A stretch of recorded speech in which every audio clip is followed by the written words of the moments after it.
Hello साथियों, multivariate procedure with are के course में आप सभी का फिर से एक बार बहुत बहुत स्वागत है।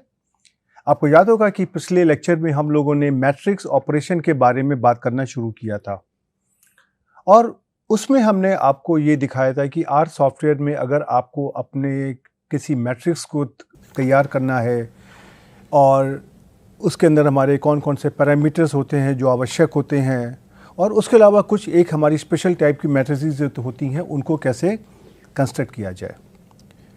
नाउ जो हमारा अगला सवाल ये आता है कि उन मैट्रिक्स के ऊपर जो हमारे भिन्न भिन्न प्रकार के मैथमेटिकल ऑपरेशंस होते हैं जैसे एडिशन, सब्ट्रैक्शन, मल्टीप्लिकेशन इत्यादि, उनको किस प्रकार से किया जाए।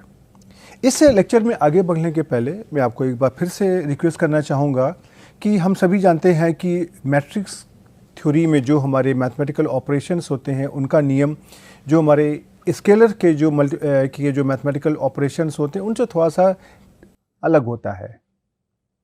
मैट्रिक्स में हमारे जो जो नियम होते हैं एडिशन के, सब्ट्रैक्शन के, मल्टीप्लिकेशन के, इन्वर्स निकालने के इत्यादि, वह नियम मैं ये मान रहा हूँ कि वो नियम आपको आते हैं। आपको इस तरह के सारे ऑपरेशन पहले से पता है, लेकिन उनको आर सॉफ्टवेयर में कैसे किया जाए और उनके क्या क्या कमांड होते हैं उसके बारे में हम इस कोर्स में बात करेंगे। और आप देखोगे कि जब हम आगे अपने मल्टीवेरिएट प्रोसीजर्स के बारे में बात करेंगे तो बहुत से हमारे स्टैटिस्टिकल प्रोसीजर्स ऐसे होते हैं जहाँ पे हमको मैट्रिक्स से संबंधित ऑपरेशंस करने पड़ते हैं, तो वहाँ पर ये सारे ऑपरेशन आपकी सहायता करेंगे। लेकिन मैं साथ में ये भी कहना चाहूँगा कि मैं यहाँ पे कुछ हमारे जो बेसिक एलिमेंट्री ऑपरेशन सिर्फ उनके बारे में बात करूँगा जिनकी मुझे उम्मीद है कि आगे आने वाले लेक्चर्स में आपको उसकी आवश्यकता पड़ने वाली है। उसके अलावा भी बहुत सारे ऑपरेशंस हैं जिनके बारे में हम यहाँ पे बात नहीं करेंगे, लेकिन आपको जब भी कभी भविष्य में उनकी आवश्यकता पड़ती है मुझे पूरा भरोसा है कि आप उसको आर के द्वारा आराम से एग्जीक्यूट कर सकते हैं। तो चलिए हम इस लेक्चर की शुरुआत करते हैं और जो हमारे बेसिक मैथमेटिकल ऑपरेशन है मैट्रिक्स थ्योरी के उनको समझने की कोशिश करते हैं। ओके, तो अब हम यहाँ पे समझने के लिए हम एक काम करते हैं, हम अपने एक मैट्रिक्स को तैयार करते हैं और ये मैट्रिक्स हमारी वही मैट्रिक्स है जिसको हमने अपने पिछले लेक्चर में तैयार किया था। तो हम एक यहाँ पर 4/2 की मैट्रिक्स तैयार करते हैं। जैसे ये हमारी मैट्रिक्स थी, ये हमारी 4/2 की मैट्रिक्स थी जिसमें हमने 1 से 8 तक की वैल्यूज़ को हमने यहाँ पर लिखा हुआ था और ये हमारी मैट्रिक्स इस प्रकार की आई थी जहाँ पे ये आपको ऐसे दिखाई पड़ती है, जिसमें हमारा डेटा 1 2 3 4 5 6 और 7 8 इस तरीके से यहाँ पर हमारा लिखा हुआ है, राइट। और ये इसका एक स्क्रीनशॉट भी आपको याद होगा, हम लोगों ने पिछले लेक्चर में इस मैट्रिक्स को तैयार किया था। नाउ अब हम इसमें से पहले बात करते हैं कि अगर इस मैट्रिक्स को अगर किसी कांस्टेंट से या किसी मैट्रिक्स से अगर मल्टीप्लाई किया जाना है उसके हमारे क्या क्या नियम होते हैं। तो सबसे पहले हम कांस्टेंट की बात करते हैं कि अगर इस मैट्रिक्स को हमको अगर किसी कांस्टेंट से या स्केलर से मल्टीप्लाई करना है तो क्या होता है। हमको मैट्रिक्स के नियमों के बारे में पता है कि जब भी हम कभी किसी स्केलर को किसी मैट्रिक्स में मल्टीप्लाई करते हैं तो उस मैट्रिक्स के हर एक एलिमेंट में उस स्केलर का मल्टीप्लिकेशन हो जाता है। तो इसी तरह से आप अगर देखेंगे कि मैंने अपने इस एक्स मैट्रिक्स में 4 से मल्टीप्लाई किया है। अब आप यहाँ से अगर देखोगे तो आपको हर एक एलिमेंट में यहाँ पर आपको 4 से मल्टीप्लाई करना है, ऐसे करके, राइट।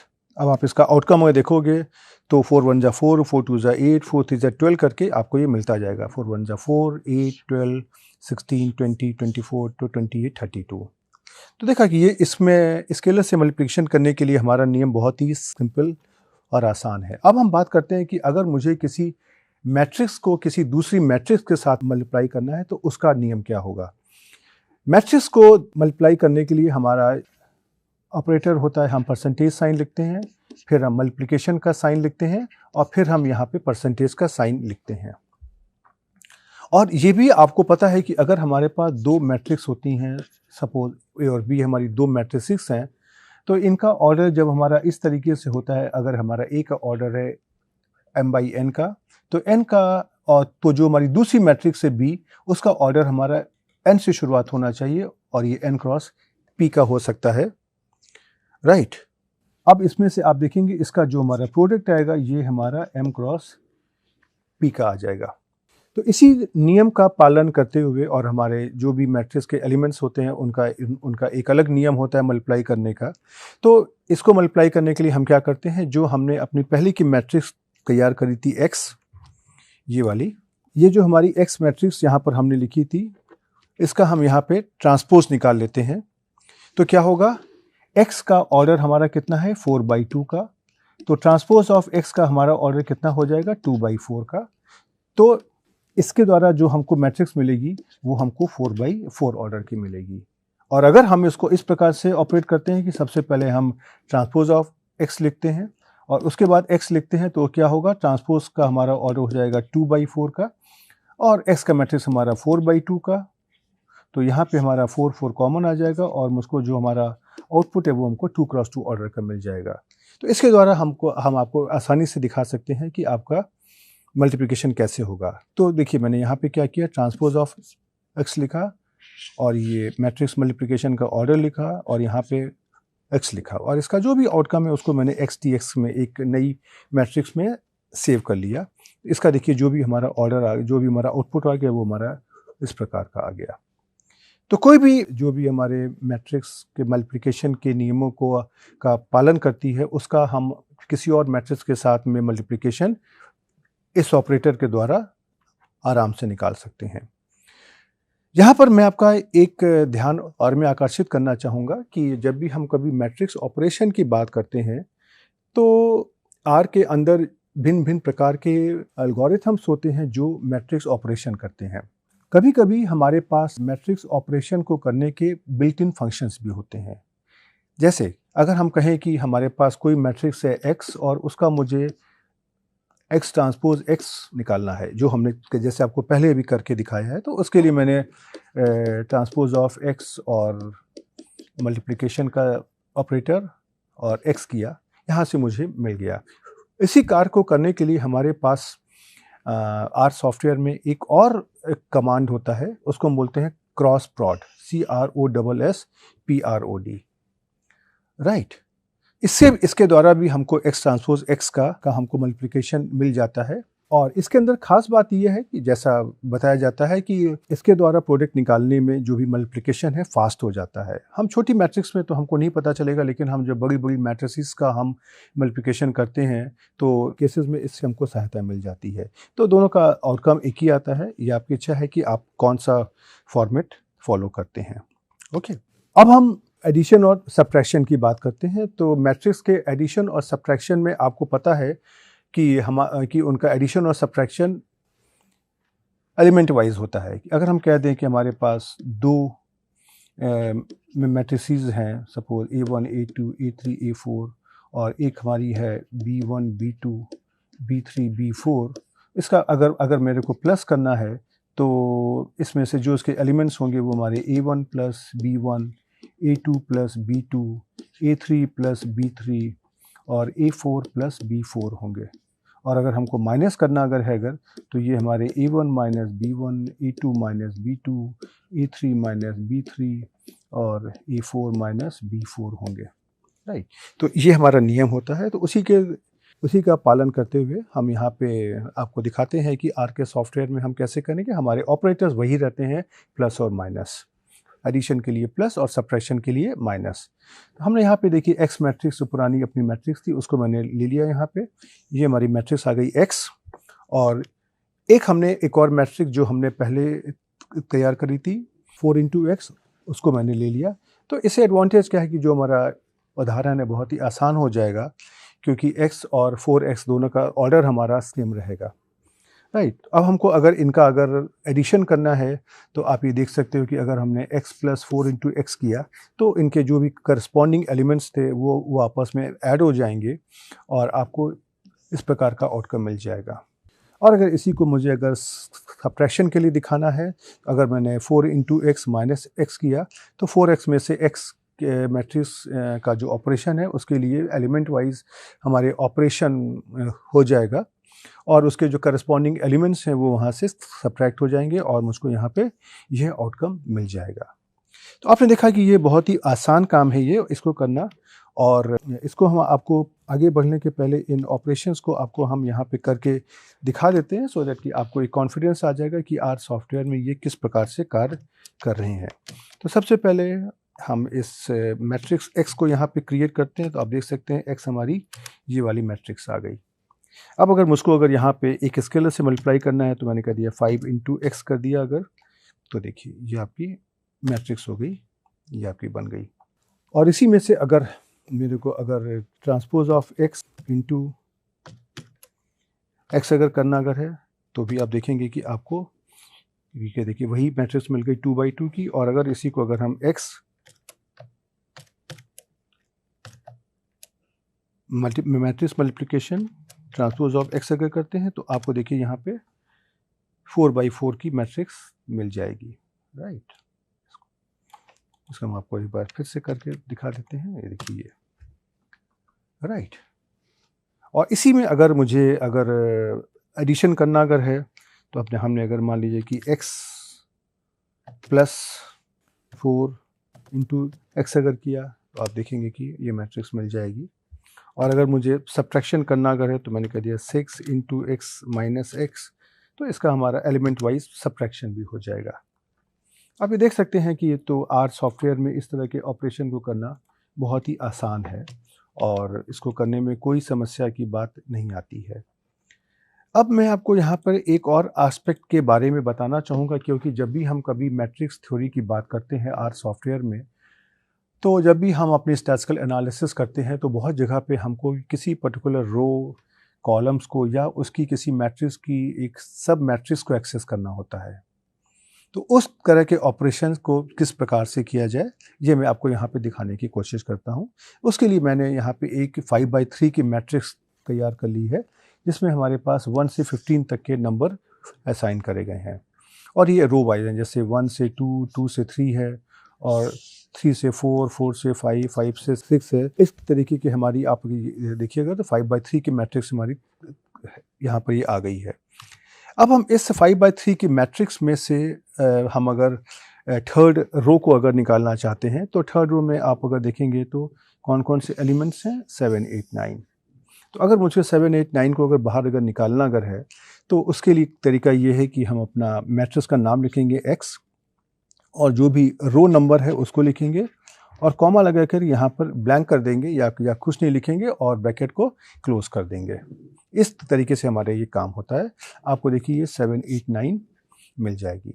उसी प्रकार से अगर आपको यहाँ पर अगर सेकेंड कॉलम को देखना अगर है तो सेकेंड कॉलम देखिए आपका ये है यहाँ पर।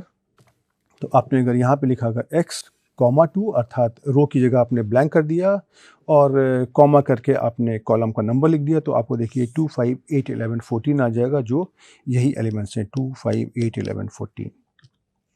और अगर आपको कोई ऐसी एक सब मैट्रिसेस तैयार करनी है जहाँ पे आपकी चौथी से पाँचवीं रो और दूसरा और तीसरा कॉलम हो, अर्थात अगर हम यहाँ पर बात करते हैं, अगर हम आपको इसी में दिखाने की कोशिश करें तो आपको चौथा और पांचवा रो और साथ में देखिए दूसरा और तीसरा कॉलम। तो अब आपकी ये कौन सी मैट्रिक्स की एलिमेंट आपके कॉमन आ गए, ये वाले एलिमेंट कॉमन आ गए। तो आप देखिए यहाँ पर आपको जो मिल जाएगी वो आपको यही 11, 12, 14, 15 जो ये मैट्रिक्स है, यही मैट्रिक्स आपको यहाँ पे सब मैट्रिक्स की तरीके से मिल जाएगी।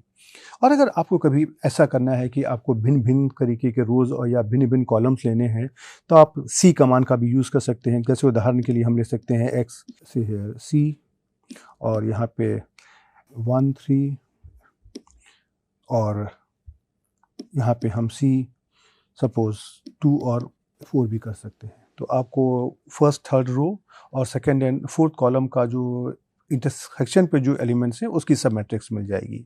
तो ये बहुत ही आसान काम होता है जिसमें आपको कोई दिक्कत नहीं आएगी। अब एक हमारा ऑपरेशन होता है इन्वर्स।